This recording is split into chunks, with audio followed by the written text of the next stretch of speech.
ห้าวฮันเม็ดชุกุชุโกเนาะนี่เฮาไอ้ฟ้าไปวัดน้ำลิงวัดเก่าเนาะวัดที่เฮาเคยไปแล้วนี่กำลังสิออกเดินทางเนาะเดี๋ยวฮอดพูดในสิไทยเบิ่งไหมเที่ยวนี้สิเปลี่ยนแน่แล้วเที่ยวไปไว้ท้ายไปเลยเที่ยวเอาเมื่อยๆนิดนึงนี่กำลังสิออกเดินทางดูดิดูอะไรแล้วอันนี้เราเครื่องเขาสิไป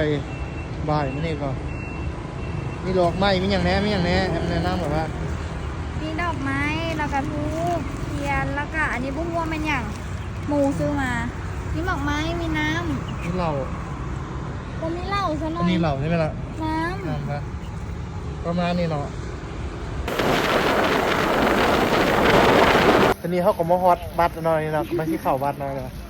โค้งกันนะท่านก็นี่เขามาฮอตบัตรแล้วเขาอันนี้เขากำลังย่างเขา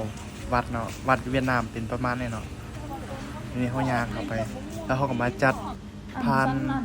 ที่ไปไหว้เนาะตอนนี้เขาจัดพานแล้วเขาก็จับพานยางเข้าไปเอาไว้แล้วก็มาจุดธูปแล้วก็มานบไหว้ขอฟ้อนขอยังอันนี้ก็ท้องฟ้าคนงามเนาะมื้อนี้เนาะ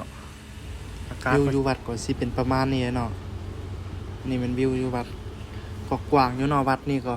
นี่มันวัดน้ำดิ่งเนาะอยู่น้ำดิ่งมาเทเดียวละทีนี้มาฮอบสองนี่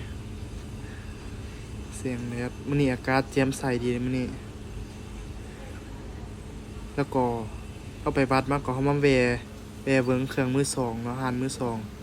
ก็ตามหาสมบัติกันว่าสิได้ใส่สมบัติหยังบ่เนาะมีมอดอนเป็นมือสองหมอถ้วยทูดูเวมีเฮาส่วงเสือมีมากินน้ำบานเนาะอย่างนี้ก็มีกินน้ำบานเนาะมึงเสือแล้วก็มากินน้ำบานน้ำดิ่งน้ำบานเท่ากับประมาณนี้เนาะจักเมนทางเป็นกลัวเฮาน้ำบานอุ้ยตาแสบแห้งตาแสบแห้งนี่นะแต่ละคนเนาะแล้วคนครับเขาก็มาไหว้นี่เนาะ